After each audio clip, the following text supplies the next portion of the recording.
Protocol అయిందే. అదే ఎందుకంటే అసెంబ్లీ కన్నా కౌన్సిల్ ప్రోటోకాల్ పరంగా పెద్దల సభ అది. అలాగే అసెంబ్లీలో ప్రతిపక్ష నాయకుడి కన్నా కౌన్సిల్లో ప్రతిపక్ష నాయకుడికి ప్రోటోకాల్ పరంగా మరింత పెద్ద పదవి అది. అంటే ఒకవేళ జగన్మోహన్ రెడ్డి గారు ఆయన కోరుకుంటున్న ప్రతిపక్ష హోదా ఆయనకి దక్కినా కూడా దానికన్నా బొత్స సత్యనారాయణ గారితే పెద్ద పదవి. అంతటి అవకాశం అంతటి సంఖ్యాబలం ఉండి కూడా ప్రస్తావించాల్సిన అంశాలను ప్రస్తావించకుండా ఈ అసంబద్ధమైన వాదనలతోటి సభా సమయాన్ని వృధా చేసుకుంటున్నారు. బొత్స సత్యనారాయణ గారు కూడా స్వయంగా ఇరుకున పడుతున్నారు అనేది వాస్తవం. ఇక్కడ అదే సందర్భంలో ప్రభుత్వం కూడా సాక్షాత్తు బొత్స సత్యనారాయణ గారే గత ప్రభుత్వంలో విద్యాశాఖ మంత్రి అయ్యున్న నేపథ్యంలో ఆయన్ను కూడా ప్రశ్నించాల్సిన అంశాలు కొన్ని ఉన్నాయి. ప్రజల పక్షాన మనం లేవనెత్తుదాం వాటిని.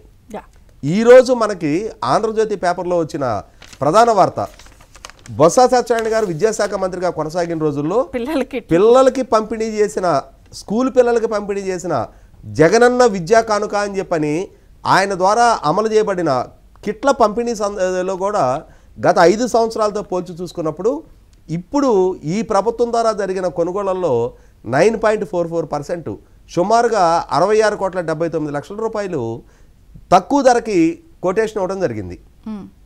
అంటే ఇక్కడ ఏమర్థం అవుతుంది మనకి, 300 కోట్ల వ్యత్యాసం అండి. 5 సంవత్సరాల కాలంలో దీన్ని గనక క్వాంటిఫై చేస్తే 300 కోట్ల పైగా వ్యత్యాసం వచ్చినట్టు. జనరల్గా ఏంటి, సంవత్సరం టు సంవత్సరం ప్రైస్ ఎస్కలేషన్ మూలాన ఇన్ఫ్లేషన్ మూలాన ధరలు పెరగాలి. కానీ ఇక్కడేం జరుగుతుంది, గత 5 సంవత్సరాల ధరలతో పోల్చి చూసుకున్నప్పుడు ఈ సంవత్సరం ధరలు తగ్గాయి. ఆ తగ్గటం కూడా కొన్నిట్లో చూస్తే మనకి బెల్టులు 34.5 రూపాయలు గత ప్రభుత్వ హయాంలో జరిగితే 24.93 ఈ ప్రభుత్వ హయాంలో. అన్నిటికన్నా దారుణమైన అంశం ఏంటంటే నోట్బుక్స్ 52 రూపాయలు గత ప్రభుత్వ హయాంలో జరిగితే 35 రూపాయలు. అంటే ఒక నోట్బుక్ మీద 17 రూపాయలు సుమారుగా 16 రూపాయల 36 పైసలు అదనంగా కోట్ చేశారు. అంటే ఎన్ని నోట్బుక్స్ అవి, దాదాపుగా ఆ ఒక నోట్బుక్స్ మీద సేవ్ అయిన అమౌంటే 35,57,43,553 రూపాయలు. అంటే పిల్లలకి పంపిణీ చేస్తున్న నోట్బుక్స్ మీద కూడా ఈ ఆయాచితంగా దక్కిన ఈ కమిషన్లు తీసుకుంది ఎవరు? విద్యాశాఖ మంత్రిగా బొత్స సత్యనారాయణ గారికి నైతిక బాధ్యత లేదా?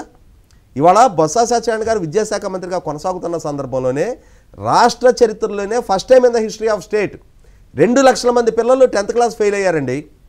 ఆ మనోవేదంతో 17 మంది పిల్లలు ఆత్మహత్యలు చేసుకున్నారు. ఒక్క 4 రోజుల్లో 17 కుటుంబాల్లో తల్లిదండ్రులకి కడుపుకోత మిగిలింది. ఏ విధమైన ప్రమాణాలు ఆయన నెలకొల్పాను అని చెప్పని, విద్యాశాఖ మంత్రిగా ఏం ఘనకారం సాధించారని చెప్పని ఇవాళ ఆయన కొత్తగా ఎన్నికైన ప్రభుత్వాన్ని ఈ విధంగా ఇరుకుని పెట్టే ప్రయత్నం చేస్తూ ఉన్నారు. ఇంకొక ఆరోపణ కూడా బొత్స సత్యనారాయణ గారు సమాధానం ఇచ్చి తీరాలి. ఆయన ఎన్నికలకు ముందు 1200 మంది టీచర్లని ఒక్కొక్క టీచర్ దగ్గర 5 లక్షల రూపాయలు తీసుకొని ట్రాన్స్ఫర్లు చేశారు అని చెప్పని ఆరోపణలు వచ్చినాయి. ఈ ప్రభుత్వం వచ్చిన తర్వాత ఆ 1200 మంది టీచర్ల ట్రాన్స్ఫర్లు రద్దు చేశారు. రద్దు చేసిన తర్వాత ఆ టీచర్లు లభోమంట రోడ్డెక్కారు. అరే మేము ఒక్కొక్కరు 5 లక్షల రూపాయలు ఇచ్చాము, 60 కోట్ల రూపాయలు మంత్రి గారికి ముట్టాయి, ఇవాళ ఆయన చేసిన ఉత్తర్వులను ఈ ప్రభుత్వం రద్దు చేస్తుంది, మేము అన్యాయం అయిపోయాము అని చెప్పని ప్రభుత్వం కూడా వీటన్నిటి మీద లోతైన విచారణ జరపాలి. అసలు గత ప్రభుత్వ హయాంలో ఈ విద్యా కానుక కిట్ల కొనుగోళ్లలో ఇంత రేట్లు ఎందుకు కోట్ చేశారు? ఇప్పుడు 5 సంవత్సరాల తర్వాత రేట్లు ఎందుకు తగ్గాయి? సహజంగా మనకందరికీ తెలిసి నిత్యావసరాల దగ్గర నుంచి ఏ ధర అయినా సరే 5 సంవత్సరాల కాలంలో పెరుగుతాయి.